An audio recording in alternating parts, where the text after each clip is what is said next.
Good morning विद्यार्थी मित्रांनो, आज आपण आजच्या या व्हिडिओ पासून गणित या घटकाला सुरुवात करणार आहोत।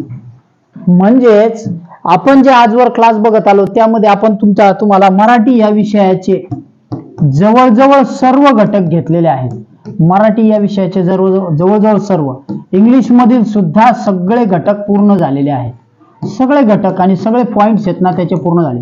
बुद्धिमत्ता हा घटक सुद्धा आपण शेवट घेऊन आलेलो आहोत। बुद्धिमत्ता याची सुद्धा संपूर्ण लिस्ट पूर्ण होत आलेली। म्हणजे तुम्ही शिष्यवृत्ती पूर्व परीक्षा देणार असाल, मंथन असेल किंवा इतर सर्व प्रज्ञा शोध परीक्षा असतील, ह्या परीक्षांना लागणारे सगळे घटक आपण पूर्ण केलेत। आता आपण गणित सुरू करत आहोत।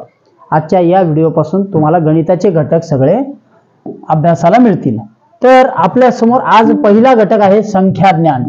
ठीक आहे, संख्या ज्ञान हा घटक दुसरी, तिसरी, चौथी, पाचवी पासून पुढच्या दुसरी, तिसरीच्या मुलांना जास्त उपयुक्त ठरणार आहे। जर तुमच्या काही कन्सेप्ट क्लिअर व्हायच्या राहिल्या असतील तर त्या ह्याच्यात क्लिअर होतील। चौथी, पाचवीच्या मुलांच्या सगळ्यांनीच बघायला हरकत नाही अभ्यासाला, पण बेसिकली दुसरी, तिसरीच्या मुलांना असेल। यामध्ये आपण न्यूमरिकल नॉलेज जे आहे म्हणजे संख्यात्मक वाचन, त्याचं लेखन आणि त्याची निर्मिती कशी होते ते पाहणार आहोत। ठीक आहे, व्यावहारिक भाषेमध्ये 100 ला काय म्हणतात, 500 ला काय म्हणतात हे आपल्याला याच्यात समजायला मिळेल। ओके, चला आपण घटकाला सुरुवात करू। आणि आजपासून आलेले सगळे गणिताचे घटक पूर्ण लिस्ट बघा। 3 प्लेलिस्ट आहेत आधीच्या सांगितलेल्या, त्या पूर्ण आहेत। त्याच्यानंतर आजपासून ही चौथी प्लेलिस्ट गणित या विषयाची सुरू होईल। याच्यामध्ये सुद्धा जवळजवळ आपण 35 ते 40 व्हिडिओ तयार करणार आहोत, ज्यात तुमचे सगळे घटक पूर्ण होतील आणि प्रश्नपत्रिकांचे वेगळे दिलेले आहेत आपण प्लेलिस्ट। ठीक आहे, चला आपण घटकाला सुरुवात करू। घटक पहिला आहे संख्या ज्ञान, न्यूमरिकल नॉलेज। न्यूमरिकल म्हणजे नंबर्स, नंबर्स म्हणजे संख्या, संख्यांचं ज्ञान। बघा, आपण 3 आणि 4 अंकी संख्यांचं वाचन आणि लेखन पाहणार आहोत। ह्या घटकाच्या आधी आपण असं गृहीत धरले की तुम्हाला 1 अंकी 2 अंकी संख्या येतात। ठीक आहे, आणि 3 अंकी व 4 अंकी संख्या तुम्हाला माहिती आहेत। काय आहेत यांची तुम्हाला माहिती आहे, हे आपण गृहीत धरलेले आहे। ठीक आहे, जर तुम्हाला त्या माहित नसतील तर लिहून बघा। तुमच्या वर्गात सरांना विनंती करून तो घटक परत घ्यायला लावा। ठीक आहे, आपण आता व्यावहारिक भाषेत कसे वाचन करायचे हे पाहू। बघा, 3 अंकी संख्यापर्यंतच्या संख्या शब्दात व्यक्त करणे, यामध्ये काय बघायचे। प्रथम आपण पूर्ण शतक संख्यांची ओळख करून घेऊ। पूर्ण शतक म्हणजे काय, त्याआधी 1 अंकी कशा आहेत। 1 हा 1 अंकी आहे, 2 ही 1 अंकी आहे, 3 1 अंकी आहे, 9 1 अंकी आहे। ठीक आहे, ह्या 1 अंकी संख्या आहेत। ओके, मग त्यानंतर 10 ही सर्वात लहान 2 अंकी आहे। ठीक आहे, 2 अंकी। मग 99 पर्यंत गेलो तर 2 अंकी। ओके, मग त्याच्यानंतर 100 3 अंकी, किती आहे 3 अंकी। ठीक आहे, 100 ही 3 अंकी आहे आणि ही 3 अंकाची सुरुवातीची संख्या आहे। ओके, 3 अंकाची सगळ्यात सुरुवातीची संख्या ही पहिली म्हणजे सर्वात लहान 3 अंकी संख्या आहे 100। ह्याच्या खाली जर तुम्ही आलात तर ती 2 अंकी होते। ओके, मग आता शतकाच्या भाषेमध्ये पूर्ण शतक संख्या कशा सांगायच्या ते आपण पाहू। 1 शतक म्हणजे 100। ठीक आहे, तुम्हाला या गोष्टी माहित असल्या तरी कंटिन्यू करा, पुढे जाऊ नका। 1 शतक म्हणजे 100। 2 शतक, 2 शतक बघा, याला 1 शतक, 2 शतक, याला आणखी एक शब्द आहे द्विशतक। कोणतं शतक, द्विशतक। बऱ्याच याच्यामध्ये असतं बघा, क्रिकेटमध्ये सुद्धा सचिन तेंडुलकरने द्विशतक मारलं, विराट कोहलीने द्विशतक केलं, त्रिशतक केलं, म्हणजे ते 3 शतक असतात। ओके, आलं लक्षात। मग 1 शतक म्हणजे 100, 2 शतक म्हणजे 200, मग 3 शतक त्रिशतक। ओके, त्रिशतक। ठीक आहे, ह्याच्या पुढे चतुर्शतक वगैरे म्हणत नाही, त्रिशतकापर्यंत म्हणतात, 300। त्यानंतर पुढचं आहे 4 शतक म्हणजे 400। आता आपण इकडचं बघितलं, हे शे म्हणजे काय हे सांगतो आधी। 100 आहेत ना, ह्याला 1 शतक म्हटलं, बरोबर आहे। 200 ला मात्र काय म्हटलंय, ह्याचं वाचन 200 केलं। हे जे शे आहेत ना, ह्या शे कडे लक्ष द्या 2 मिनिटं। ह्या शतकाचे जे 2 शून्य जिथं आले, 2 शून्य, त्याचं वाचन करताना शे वापरायचा आहे। काय वापरायचं आहे, शे। आलं लक्षात, जिथं 2 शून्य येतील तिथं। मग कसं बघा बरं, 300 हे 2 शून्य आले, बरोबर। 400 हे 2 शून्य आले. मग तुम्ही म्हणाल सर ज्याच्यावर आले त्याला वाचतो आपण. यस, करेक्ट आहे. हे बघा हे 4 आहेत आणि हे 2 वर आले, मग याचं वाचन 4 करा आणि याचं वाचन 6 करा. समजलं? 400. त्याच्यानंतर 5 वरती 2 शून्य आले, मग याचं वाचन 5 करा आणि नंतरच्या संख्येचं 6 करा. हे असंच आपल्याला वाचन पुढे सुद्धा बघायचं. एकदा हे समजलं की किती अवघड संख्या असेल तर चुकणार नाही, अजिबात चुकणार नाही. म्हणून बारकाईने समजून घ्या. ठीक आहे. त्याच्यानंतर 500 मग 600.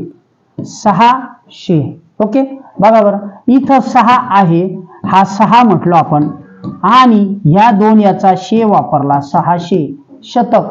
जर असं नुसतं शून्य असतं तर हे दशक झाले असते, याला आपण 60 म्हटलं असतं. काय म्हटलं असतं? 60. मग तुम्ही म्हणाल सर याच्यावर जर 3 शून्य असेल तर काय म्हणणार?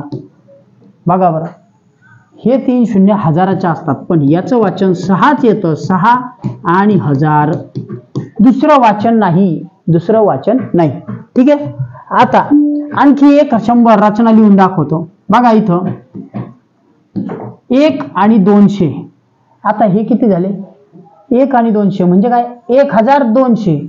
पण याचं वाचन कसं करतात? 12. याचं वाचन 12 आणि ह्या 2चं वाचन केलंय 100. 1200. काय झालं? 1200. आलं लक्षात कसं वाचन केलंय? 1200. मग आणखी एक शब्द लिहितो 13. हे 13, ह्या दोघांचं केलं 13 वाचन आणि याचं वाचन केलं 100. 1300. मग हे 1400. ओके, 1400. असं वाचन व्यावहारिक याच्यात करतात. आणि तुम्हाला जर विचारलं समजा एक आणखी संख्या दिली अशी 2500, तर तुम्हाला हे 500 माहिती आहेत, बरोबर आहे. तुम्ही 2500 म्हणाल, चूक आहे का? बरोबर आहे, बरोबर आहे. 2 पद्धतीने वाचतो. याचं वाचन 2500. आणखी एक पद्धत आहे 25. ह्याचं वाचन करायचं 25 आणि ह्या 2 शून्याचं करायचं 100. 2500. आलं लक्षात? म्हणजे अशा पद्धतीने ह्याला 2500 म्हणतात. मग जर 3500 असले तर ह्याला 3500. किती म्हणणार? 3500. समजले? ह्याच्यासाठी तुम्हाला सांगितलं होतं की तुम्हाला हे अंक माहित आहेत असं आपण गृहीत धरलंय. ओके, मग पुढचे अंक बघू. 600. आता इथं शब्द 500 लिहिलाय, तो चुकून झालेला आहे. वास्तविक त्याचं लेखन 600च असायला हवं होतं. 600. ठीक आहे. त्याच्यानंतर 700. 700. आता ही नुसती यांत्रिकता राहते, म्हणजे खूप सोपं होऊन जातं. 800. 900. बघा आता 9, हे 9 मी असेच लिहिले 9 आणि या 2 शून्यांना मी 100 म्हटलं, 900. समजलं? ओके. मग हे झालं तुमचं समजा शतकाचं. जर 1000 असतील तर आता याच्यानंतर 900 नंतर त्याच 10ला 10, बरोबर की नाही? वरती 900 होते, ठीक आहे, 800 होते. मग आता 1000 वर 2 शून्य, ह्याला तुम्ही 1000 म्हणू शकता. 1000 म्हणू शकता, काही चुकीचं नाहीये. ह्याचा शब्द 1000 जर कुठं वाचला तर चुकीचा मानू नका. 1000 म्हणजे 1000. 1000 म्हणजे 1000. यालाच 1000 म्हणतात. काय म्हणतात? 1000. पण व्यवहारामध्ये सर्वात जास्त चालणारा जो शब्द आहे तो 1000 आहे. 1000 कोणी वापरत नाही. ठीक आहे. पण पुढच्याला वापरतात 1100. हे बघा 11 आणि 200, 1100. त्याच्या पुढचे तर मी तुम्हाला सांगितले 1200, 1300, 1400, 1500, बरोबर. 2100, 2000 सुद्धा कोणी म्हणत नाही, 2000 पण नाही म्हणत. त्याला सरळ 2000 म्हणतात. ह्याला सरळ 2000 म्हणतात, ह्याला 2000 कोणी म्हणत नाही. तुम्ही तसे वाचू शकता, पण तुम्हाला उदाहरणं अवघड करण्यासाठी असंच करून दिलं जातं 2000. जेव्हा परीक्षेत विचारलं जातं ना तेव्हा ते तसंच विचारलं जातं. कसं? बघा इथं देतील 1000 अधिक किंवा शब्दात लिहितील 1000 अधिक 1200. 1200 बरोबर किती? 1000 अधिक 1200 बरोबर किती? तुम्ही काय म्हणाल? अरे 1000 म्हणजे काय आता आम्हालाच माहित नाही. पण हे 1000 म्हणजे 1000. सहस्त्र, एक सहस्त्र. हजाराला शब्द आहे, ह्याला 1000 पण म्हणतात आणि यालाच सहस्त्र सुद्धा म्हणतात. एक सहस्त्र, ठीक आहे, हजार. मग हे झाले तुमचे 1000 आणि 1200. 1200 दोघांची बेरीज किती? हे 2 शून्य तसेच, 10 आणि 12 22. 2200 किती आलं उत्तर? 2200. आलं लक्षात? घटक सोपा असतो पण त्यात शिकण्यासारखं खूप असतं. ओके, ठीक आहे. पुढचं बघू आता. 2 अंकी संख्या. 2 अंकी संख्या तुम्हाला वाचता लिहिता येतात. वरील शतक संख्या व एकक संख्या या लिहून पाहाव्यात, ठीक आहे. मग वरील शतक संख्यांच्या दशक व एकक स्थानच्या लिहून पाहाव्यात. त्या कशा लिहायच्या पाहता बरं का. बघा, 2 शतक, 3 दशक आणि 1. आता ही रचना आपल्याला समजून घ्यायची, ठीक आहे. ही रचना आपल्याला समजून घ्यायची. उदाहरण बघा, 2 शतक म्हणजे काय हो? मी आधी जे सांगत होते, हे 2 शतक, ठीक आहे. त्याच्यानंतर 3 दशक म्हणजे काय हो? 3 दशक. आणि 1 एकक म्हणजे काय? 1. बघा काय लिहिले मी इथं, परत लिहितो. 2 शतक, ओके. 3 दशक आणि 1 एकक, ठीक आहे. झाले. बघा ही संख्या लिहिली, 2 दशक 3 शतक किती होतात? बेरीज करा. 81, 380, 3, 201 किती झाले? 231. किती झाले? 231. आणि त्याचं लिखाण कसं होतं बघा, 231. 231, ठीक आहे. मग लिहिताना कसं लिहिलं? 2 शतक अधिक 3 दशक अधिक 1 एकक, 231. परीक्षेला असेच प्रश्न विचारले जातील, असेच. तुम्हाला ते असं नाही देणार 200 अधिक 30 अधिक 1 असं देणार नाहीत. हे असं देतील 2 शतक 3 दशक 1 एकक आणि बरोबर किती, ते पण अक्षरी देतील, अंकी देणार नाहीत. समजलं? म्हणून शतकाचं वाचन समजून घेतलं. आता पुढचं बघू, हजाराचं वाचन बघू. ओके, चला. मग याच्यात परत एक उदाहरण आहे, 5 शतक. बघा इथं 5 शतक आहे, म्हणजेच हे 5 शतक. 500 लिहितो, 1 मिनिट. त्याच्यानंतर 7 दशक. मग 7 दशक म्हणजे किती? 7 दशक. 7 दशक म्हणजे 70 आणि अधिक किती आहे? 1, ठीक आहे. 1 एकक. आता काय होतील? हा 1, हा 7 आणि हा 571. किती झाले? 571. 571 होतील ना, ठीक आहे. 570 आणि 1 571. ओके, आले लक्षात? ठीक आहे. चला, आपण काय केलं, तिथं होतं थोडासा बदल होता, हा चुकीचा होता थोडा, म्हणून आपण काय केलं, 500 त्याच्यानंतर 70 7 दशक आणि 1 एकक असं उदाहरण घेतलं आणि शब्द आला 571. आलं लक्षात? व्यवहारी याच्यात लिहिताना असं त्याचं वाचन. मग आता आपण 1000 बघू. 1000 म्हणजे एकावर 3 शून्य, हे आपल्याला माहिती आहे. कशी आहे बघा बरं. हजाराचं घर, शतकाचं घर आणि दशकाचं घर आणि एककाचं घर, ठीक आहे. मग एकक, दशक, शतक आणि हजार, ठीक आहे. 1000 लिहायच्यात ना आपल्याला. हजाराच्या घरात 1 लिहिला, त्याच्यानंतर पुढे काहीच नाही, 1000 म्हणून 3 शून्य दिले, झाला 1000. ओके. त्याच्यानंतर 2000. मग हजाराच्या घरात 2 लिहा, पुढे काहीच नाहीये, मग पुढचे संख्या नसल्यामुळे ते सगळे शून्य मांडले. पुढे 3000. मग आता मला सांगा, तुम्ही याला 30 शतक सुद्धा म्हणू शकता का? 30 शतक, हो. ह्याला 20 शतक म्हणू शकता का? हो. ह्याला 10 शतक, 1000, बरोबर. 1000, 2000, 3000 म्हणजे हजारच होतात ना. आलं लक्षात? मग 4000, बरोबर आहे. 4000 वाचन करतोय आपण. 4000 आहे, योग्य आहे, काय अडचण नाही. पण 4000, मग 5000. ओके. बघा हे 2 अंक एकत्र केले, यांना म्हटलं 50 आणि हे 2 शतकाचे 100, 50.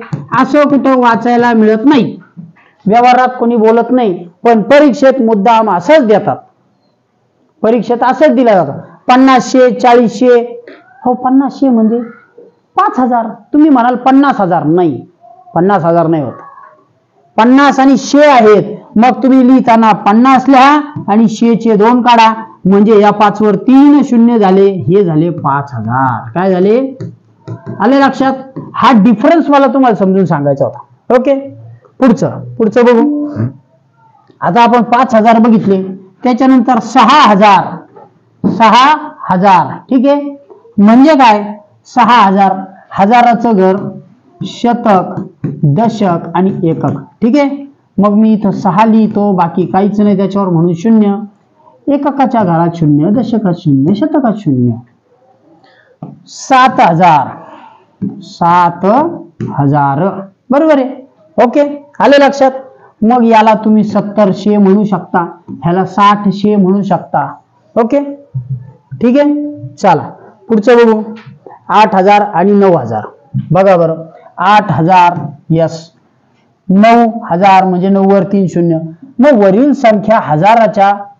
वरील हजार संख्यांच्या शतक, दशक, एकक स्थानी अंक लिहून त्या शब्दात लिहाव्यात. कशा लिहायच्या बघा आता. ठीक आहे, 1000 आपण नुसता 1000 असा मांडला होता, आता आपण मांडू 1200. समजा, किंवा असे खाली मांडू 1000. ठीक आहे, 200 आणि 40 किती होती नो बेरीज केल्यावर? हे नाही, हे किती होतील? 0, हे 4, हे 2 आणि हे कसे झाले? 1240. ओके, 1240. किंवा याला म्हणता येईल 1200. हे 2 शतकातले आहेत ना, 1240. काय म्हणणार? 1240. समजले?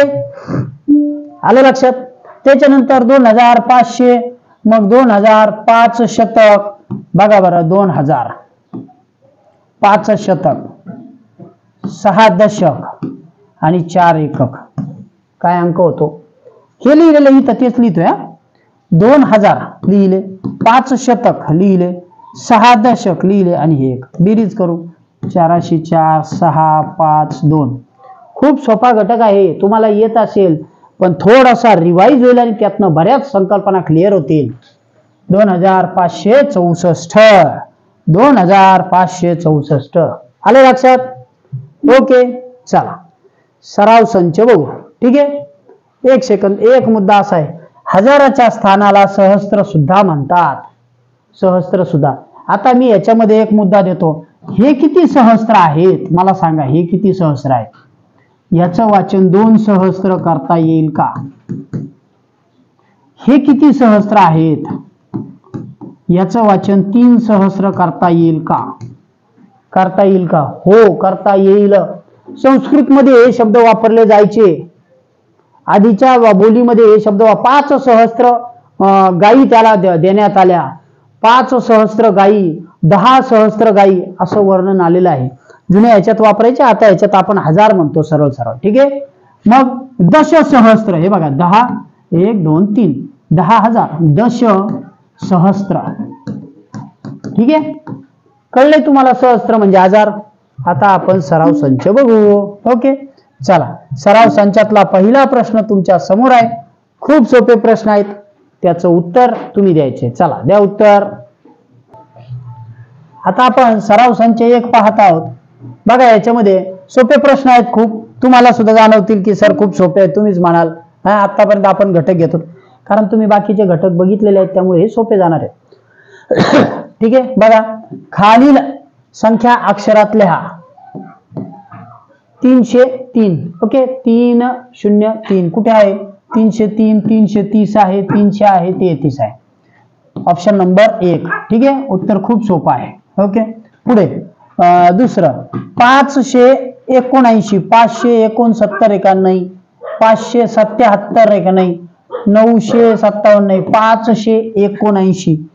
79 या शब्दाकडे लक्ष द्या. मी एक नवीन संकल्पना सांगतो आणि त्याच्या पुढचा अंक काय आहे? 80. इथं काय आहे? 78. इथं काय? 77. ठीक आहे, हे अंक असे वाढत जातात. बरोबर आहे. 77, 78, 79 आणि 80. 80 ला 1 उणे. किती उणे? उणे म्हणजे कमी. 80 ला 1 उणे 79. 1 उणे 80 हे आहेत 79. मग असंच असेल तर 69 म्हणजे हे 70 आहेत. 70च्या आधीचा अंक 1 उणे 70 69. समजलं? अशा प्रकारे वाचन केलं जातं. पुढचं बघू. 666 66 आहे का? नाही, हे नाही. 608 आहेत का? नाही. 666 606 नाही. ऑप्शन नंबर 3 हा पर्याय आहे. ठीक आहे, सोपा प्रश्न होता. पुढचा प्रश्न बघू. पुढचा प्रश्न वाचा चला. 999 990 आहे. ओके, 99 नाही, 90 नाही, 990 909 नाही. मग आता हा 909 कसा लिहिणार? 900. ठीक आहे, आणि त्याच्यात 9 मिळवला. बघा इथं मांडलाय हा 9 तसाच, हा 0 तसाच, हा झाला तुमचा 909. 909 काय झाला? 909. आता तुम्हाला म्हणलंय 409 तर काय लिहिणार? 400 आणि 9 म्हणजे कसे होणार हो? हा 9 तसाच, हा 0 तसाच. मग आता लिहिताना काय लिहायचे? बघा इकडे नीट ऐका. एक नवीन संकल्पना समजावून सांगतो. 509 ही संकल्पना तुम्हाला लिहायची. ठीक आहे, तुम्ही हे 500 काढाल असे, आणि 9 काढाल तर तो एककात बसवताना काय काढा? 500 काढला का एककाच्या जागेवर बसवा. तुम्हाला ही संख्या अशी लिहायची गरज पडणार नाही. अशी लिहून अशी बेरीज करायची गरज पडणार नाही. ही अशी सवय लावायची. 609 म्हटलं तर 600, तुम्हाला माहिती याचे 2 शून्य असतात, तिथे एककात 9 टाका. 709 म्हटलं तर 700 असतात, हे माहितीये. मग हा शेवटचा 9 याला करायचा. ठीक आहे, 809 800, इथं आणखी एक घर येणार आहे, तिथं 9 टाका. समजले? अशा प्रकारे लेखन करायला शिका. ओके, पुढचा प्रश्न बघू. 442 नुसते 42 नाही, 442 444 240 442. ओके, आले लक्षात? ठीक आहे, चला आता पुढचा मुद्दा समजावून घेऊ. 3 अंकी व 4 अंकी पर्यंतच्या संख्या अंकात व्यक्त करणे म्हणजे काय? अक्षरात. अंकातली आपण आता ते वाचले. अक्षरात शब्दात लिहिलेली संख्या अंकात व्यक्त करताना प्रथम ती नीट वाचा. बघा काय म्हटलंय. त्याच्यानंतर हजारात कुठे आहे? हजार, दशक, शतक, एकक स्थानावर कोणता अंक लिहायचा याचा विचार करा. बघा आता 352. बघा संख्या आपण कशी करू? आपण वेगळ्या पद्धतीने लिहू. 300. ठीक आहे, आणि 52 ही अशी आहे की नाही? मग यांची बेरीज केल्यावर कशी होईल? ही 2 ही 5 3 असाच लिहायचा आपल्याला. तो लिहिताना असा लिहायचा शतक, दशक आणि एकक. ठीक आहे, वाचन याचा असं होणार आहे. 352 लिहिणार कसा? बघा 300 तो शतकाच्या घरात टाकला. 52 म्हणजे 50 आणि 2, हा 50 आणि हा 2. आलं लक्षात? पुन्हा 852 असला तर 800 शतकाच्या घरात 8 टाका, आणि 52 50 आणि 2 दशकाच्या घरात 50 लिहिला, हा 2 एककाच्या घरात. आलं लक्षात?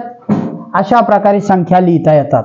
ठीक आहे, 352 या संख्येच्या शतक स्थानी 300 आहे, 52 या संख्येमध्ये दशक स्थानी 5 आणि एकक स्थानी 2, म्हणून ही संख्या 352 अशी लिहितात. ओके, पुढे 1560 संख्या बघा. हजाराचं घर आहे. ठीक आहे, हजार, त्याच्यानंतर शतक, नंतर दशक आणि एकक. त्याने काय सांगितलंय? 1000 500 आणि 60 म्हणजे 6 दशक, 6 दशकाच्या घरात 0. बरोबर? 1560 अशा प्रकारे संख्या लिहिता येते. आले लक्षात? ओके, म्हणजे आज आपण या घटकामधील अक्षरी व अंकी कशा लिहायच्या त्या संख्या बघितल्या. आता 2 उदाहरणं 3 तुमच्या समोर ठेवतो आणि तुम्हाला सोडवायला देतो बाकीच्या. ओके, बघा खालील संख्या वाचा. 404 कुठे आहे? 404 संख्या कुठे आहे? यस, शेवटी आहे 4 नंबरला. ठीक आहे, त्याच्यानंतर 739 40 ला 1 उणे 739 कुठे आहे? ही नाही. ओके, पुढचे 3 उदाहरणं तुम्ही सोडवायचे. पुढचे 3 उदाहरणं 3 नंबर 4 नंबर आणि 5 नंबर याचे उत्तर तुम्ही मला कमेंट मध्ये देणार आहात. आलं लक्षात?